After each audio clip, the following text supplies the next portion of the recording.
Welcome to Season 2 with the Market Mystics, where we discuss and redefine markets, wealth, and trading on Earth as it is in heaven. Join us on the journey while we consider new possibilities with special guests who might just challenge a few perspectives. Get ready to dive in deep with your hosts, Joshua and Kim. Hey, everybody. Happy Monday. We're switching it up today, but glad to be back from the weekend. We have lots to talk about. Before we dive in, Josh, how are you? I'm doing really well. Thank you.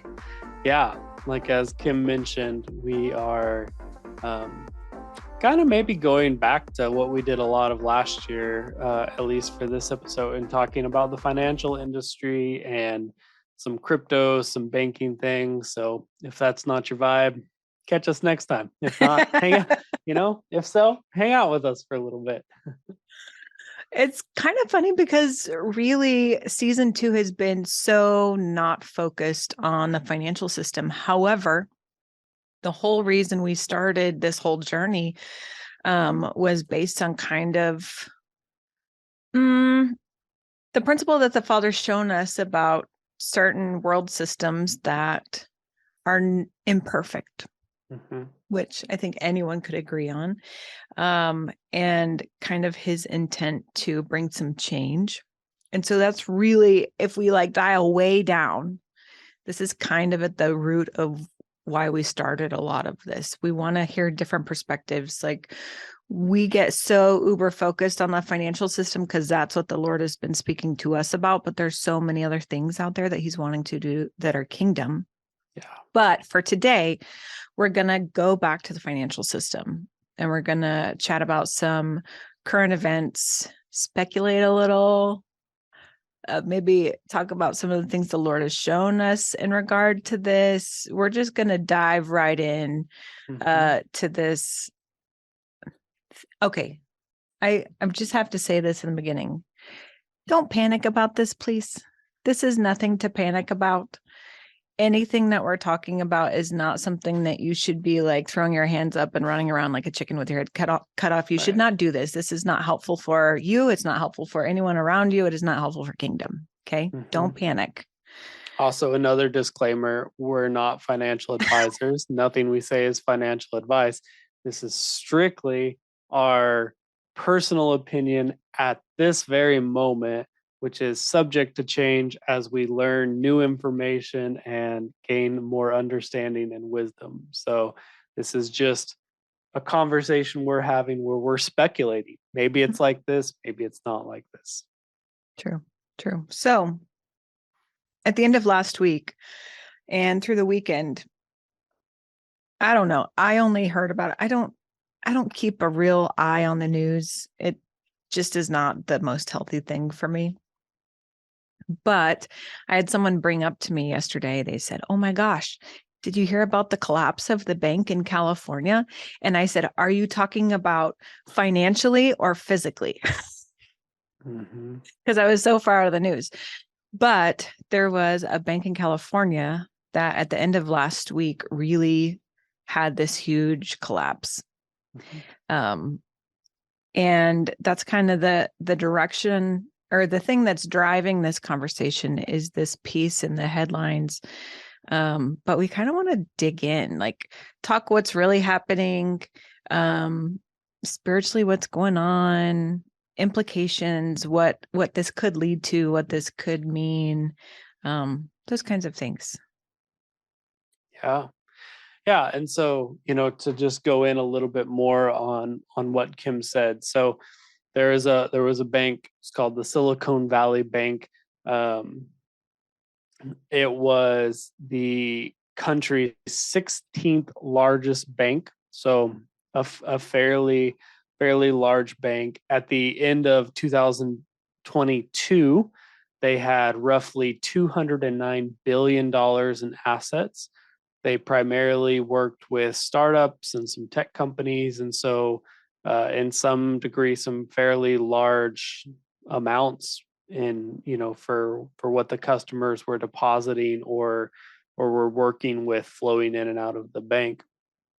And from the articles that I have found and some things that are kind of tied to it, it looks like there were a couple customers who started withdrawing large amounts of money. And I think Kim had found some articles that gave a little bit of reasoning, like maybe the bank had been investing in some long-term bonds that looked really good at the moment, but as interest rates rose, it was like, oh, this isn't as good of an investment. So their P&Ls, their quarterly financial statements were showing some losses, and some investors were like, oh, let's get our money out of here and put it at a bank that's maybe a little bit more stable.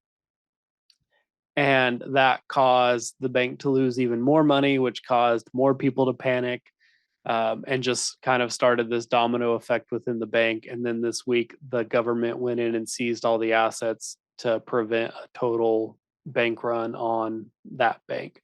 Um, and I think this is something that if you don't understand how the fractional banking system works in America, or to, I mean, as far as I know, mostly globally, um, if you don't understand how that system works, then it's hard to imagine how a bank doesn't have your money. But I can assure you, no bank keeps your money, at least in America and in the majority of first world centralized banking countries. Um, it's just a function of how it works. You deposit money, the bank keeps a small portion of that money in their bank. Then they take the rest and they either invest it or they loan it out to other people. And that's how the bank makes money. And so when you go and you try to withdraw your money, they take fraction of what you put and a fraction of what everyone else put, and they give you your money. But if you have large amounts of money, I can assure you they do not have that. And if more than one person does that, then it causes a big issue because they don't have that money. Right. And, in some of the articles I was reading about it, what happened was that wouldn't normally be an issue, except that these bonds that they had been investing in, which were good, safe investments at the time, with the interest rates increasing, they're no longer good investments. And so they're having to cash out these investments at a loss to pay people back the money that they've invested in the bank, essentially. So what they have in their reserve is having to be paid out. So they're taking losses on these investments.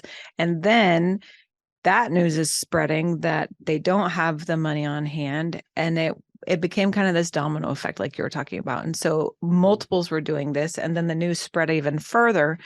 And even nationwide, there were a lot of companies pulling funds from other banks. I haven't read a whole lot into it, but from what I understand, there's a bank in New York that also had a collapse shortly after the Silicon Valley Bank.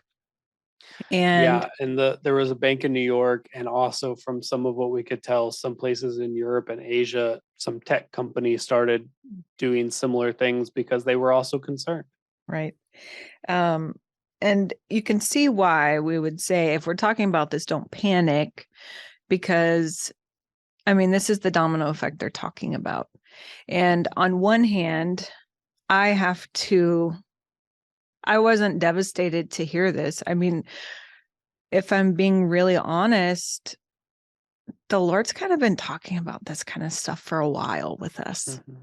And I don't know if we've only alluded to it, but we've touched on it a little bit in a lot of our journey with this. And I said this earlier, like, he's really called us to the financial system.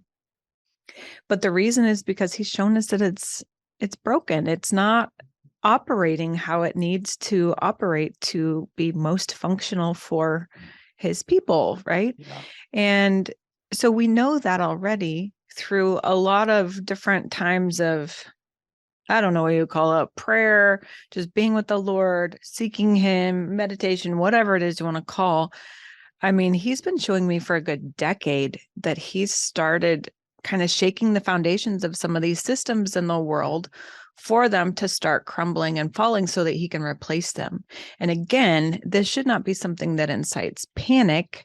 he also is having other people telling people this and giving them the technology and innovation to be able to have something that is already in place so that there's a smooth transition from one system to another.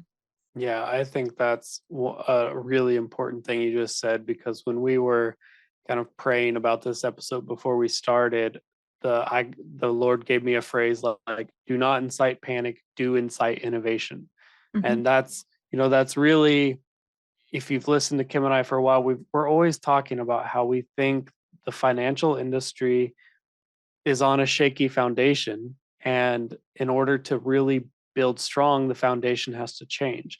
And that can be kind of messy while you're in that deconstruction period. But if you already have a plan in place for what the new foundation is, then it's not a scary thing. And it's Right. not a challenging thing if you already know where where you're going and what you're going to do with it. And so I love that all over the world people are pushing for innovating the way we do things. Right. And that's changed so much in our life. I mean, I think back to our episode with Nancy Cohen, and she's talking about how people all over the globe are seeking the Lord for innovations in whether it's automotive or finances or business or all these different industries. That people are really pursuing this because that's a big deal. I think that's the answer to me. Mm-hmm. Like, to me, the answer for whether it's the banking system or whether it's the climate changes or whether it's fossil fuels, the answer to me is innovation. Like, seeking how things can change and grow, and then starting to implement that in the earth. Absolutely. And getting better. I mean, it could be like if you don't think forward to innovation and you think to only, if you only focus on something like foundations crumbling and falling and systems failing, Mhm. then it would be easy to go, well, then maybe we should just go back to trading in shells. But Right. that's not how we were built. That's not how things advance. And you have to know that. And so if there's something in you that is wanting to freak out a little bit, I would encourage you to go to the Father, like seek him Mhm. and get rooted in him. He is the source of all, right? And I 100% guarantee you he has a plan for this. And so it's not to create chaos and panic, but it is to advance. And so Mhm. there is innovation. There are people working behind the scenes that you may not even know about, you may have never heard of. Um, but there are systems being built and that are in place that will provide a smooth transition if and when we get to that point. Yeah. Right. So, all of this to say, when I heard about this news, I wasn't terribly surprised. And I was kind of a little bit like, oh, this stuff that he's been talking about. I say he, it's capital H, like the Lord's been talking about for all these years to me that it's kind of been a bit existential. Like, this is what he says, and I have a vision for it, and I can see it in my mind's eye, but I haven't seen tangible like movement on it. All of Mhm. a sudden, here's a tangible little movement, right? Right. So Mhm. I'm seeing a collapse of a bank because the system that was holding it up wasn't a solid one. It was cracked, it's flawed. It doesn't have the strength to withhold the pressure if anyone puts pressure on it. So essentially at this bank, because they had such high dollar amount clients, like, right? So the FDIC, this is the insurance program essentially for banks. It ensures deposits and bank accounts up to $250,000. So the federal government backs that in these banks that are part of this program. However, when you look at banks like this that are holding money or capital for these big tech companies and startups, $250,000 is not anywhere near what they have in these banks. And so the amounts that they're pulling are so much bigger, and they can't tap into that FDIC program to cover that. Mhm. And so this is where it started getting shaky. And I don't know where I was going with that. I kind of lost my train of thought. explaining the FDIC because it's Yeah. really Well, fun. there is some good news for the investors of the Silicon Valley Bank who had more than 250,000 and were worried, because being part of the FDIC means every bank that's part of that pays into this fund that helps insure. It's like, insurance on your car. You pay into this fund. If your car you're getting a car accident, it pulls from that fund, and from the fund that everybody else has paid into. Mm-hmm. So one of the things they're going to do today, actually, is through pulling from that fund, that the banks have paid into, not taxpayer money, which I think is an important thing, because in 2008 we saw it come from taxpayers. Um, they're going to pull from that fund and make all the investors whole, um, that lost money or at least had their assets frozen from that bank. Mm-hmm. But one of the things I think is an interesting conversation is, if you're one of those people, then then what's your next step? What do you do after that? If that bank failed and had that possibility, do you take your money to Chase or Bank of America, or whatever it may be? Like, what do you do if you're one of those investors? And so I think it's interesting, or a little bit earlier, Kim made the comment, like, the temptation is to go backwards. The temptation is to say, well, I'm just going to keep it all in cash because that's what I did before. And that surely is the answer. But that isn't going to, like, long term, that isn't going to really help you. And so, one of the questions I wanted to pose today, as just like a thought experiment, is, where's your money actually safe? If you have that money, is it safest as cash underneath your mattress? Well, you can argue that, you run the risk of your house having a fire or somebody breaking in and stealing it. And if you think that it's going to stay that value, well, inflation's going to teach you a lesson about that.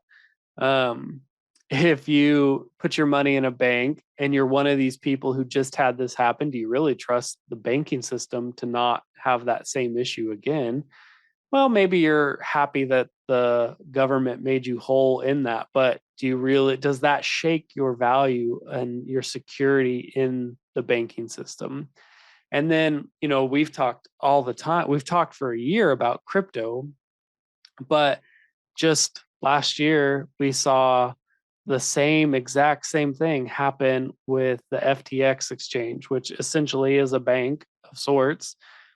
And they had the same thing happen. They had a run on them happen, and government had to go seize their assets because they lost billions of dollars in people's assets because it wasn't there when they went to withdraw it. And that's an interesting place to be, because you're a little bit scared to go into the future, because honestly, we're still kind of figuring out what that means. We're still kind of figuring out what the next evolution of money and banking looks like. You're probably a little bit scared to go back a step, even though it's more known, so it feels more secure.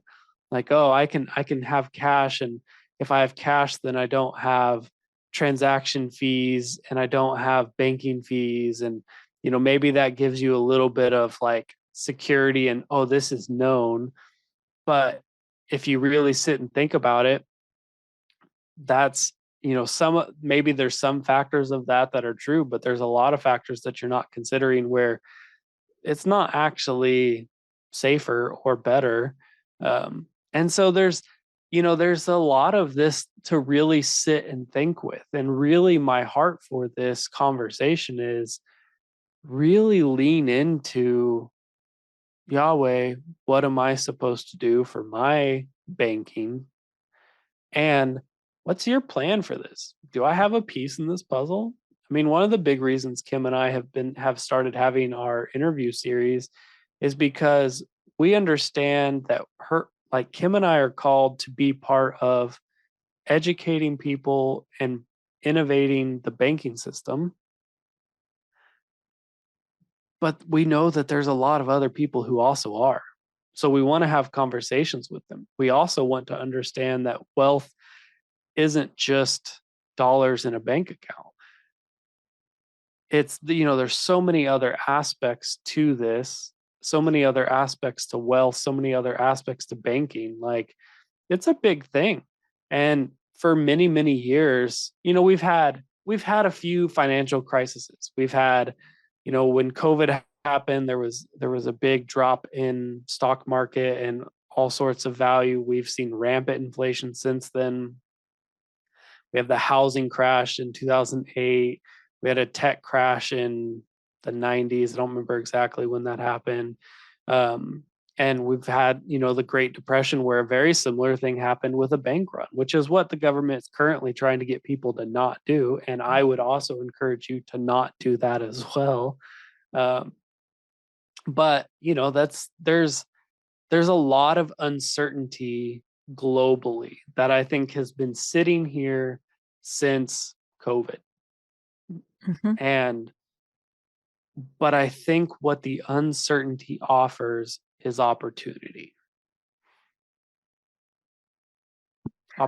for innovation. I agree. And I also, um, this was really great timing. A friend of ours, Brandon, who listens sometimes. So, hey, Brandon, Who has he, been a guest once? he has been a guest. He was on our Yahweh is mind blowing or mind blown episode. Yeah. Good friend of ours. He messaged me this morning asking what I was getting on all of this. Um, and I was like, this is really funny timing because this is exactly what we want to talk about on the podcast today. And so he shared a couple of the things that he was getting, but one of them, and this is what he got from the Lord about it today, or maybe it was, I don't know, whenever he was asking about it. And I completely agree. This is also where I tend to lean as well. One of the things he said it like this: how many people are awake and paying attention? But what I was seeing with a lot of this too is there have been like periodic little shifts and nudges to kind of get people to wake up, just even since COVID. Like, just all of a sudden people are waking up to some things that have been all around them all along and they just never noticed, right? Mm-hmm. Some spiritual, some financial, some all different things, right? And I feel like this is one of those this one feels like, have you ever had that dream, like the dream where you're kind of lucid dreaming and then you fall down the stairs or something and you like jar, like, oh, Mm. all of a sudden you're like falling and jarred awake? It kind of feels a little bit like that. So I'm curious to see, and I'd love feedback on this as well, but I would love to see how many people actually get awakened from this and kind of see again that the system that we've been dealing with for so long, or dealing in, whatever, using, isn't the most steady thing right now, right? um I keep thinking the current financial system, and even with the, gosh, I don't, fractional reserve, is that what you call it? Mm-hmm. I Yeah. can never Fractional remember reserve that term. banking. Never remember it. Yeah. Even with that, it's such a delicate balance, right? So as long as everybody just stays status quo and doesn't make any big moves, the balance is maintained.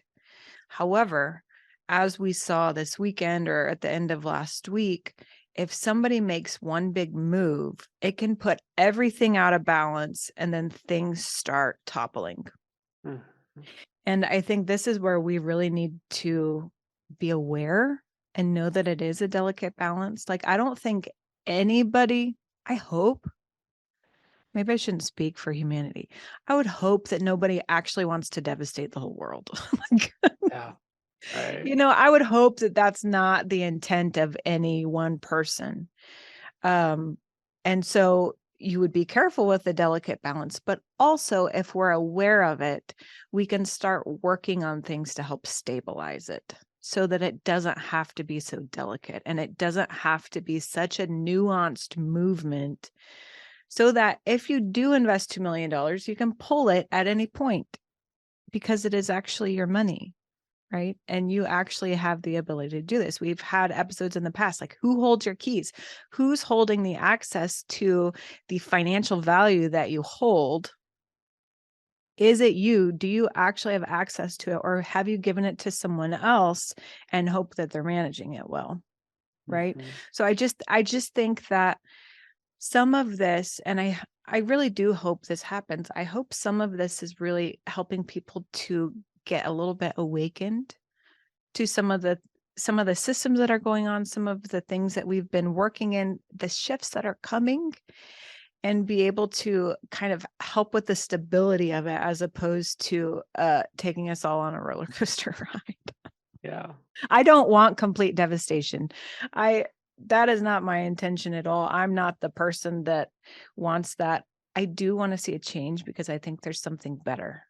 Mhm. Maybe it hasn't been completely developed yet, which is the whole point of innovation.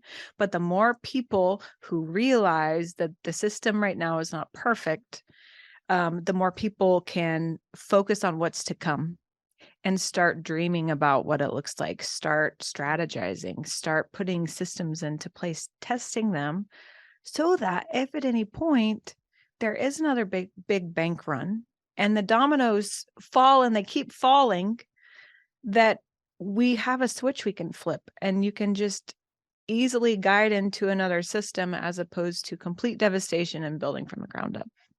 Yeah. Yeah. I think that's, for a long time, that's been Kim and I's heart and song is parallel systems so that um so that transitions to new don't have to be painful. Mm, And I mean, for most of my life, that's what I've seen with innovation. Right now I see electric cars and gasoline cars on the road at the same time. There's a parallel system that's functioning, and maybe electric cars aren't the final innovation. Maybe it'll be hydrogen or gravity or some other weird technology that we don't even know about yet. But if you build it in a way that it functions alongside, then when one of them is no longer serving the greater good of people, then there's an easier transition to something else. And mm, I think that that's important. And there'll be people who hang on till the very last moment of whether it's the way we drive or whether it's the way we bank or whether it's the way we eat. There will be people who hang on to what they know until the very last moment until they're forced to change. And there will be people who are early adopters who are part of the innovation. I can tell you, Kim and I are both part of the innovation. That's our heart to really seek this forward, but it comes from a place in us of one, just general curiosity. Like, what if, you know? And it also comes from a heart of we want the best for society. mhm. And that doesn't come from a giant banking collapse. It may come from a new banking system on a more solid foundation, but it doesn't come from a giant collapse that impacts the globe. Right. So that's, if I could, sum my whole thoughts up, it's don't panic, seek the Lord, and become a lover of innovation. Try things, be curious. So good. I want to issue one challenge really quickly before we wrap this up. My challenge would be, if you're listening to this and you've gotten this far, and hopefully you've gotten this far because something made you listen to it, um, to really ask, like Josh was saying, like seek the Lord. And Mhm. if you feel like you have a piece in all of this or a piece in some other innovation, I would really challenge you to take a step.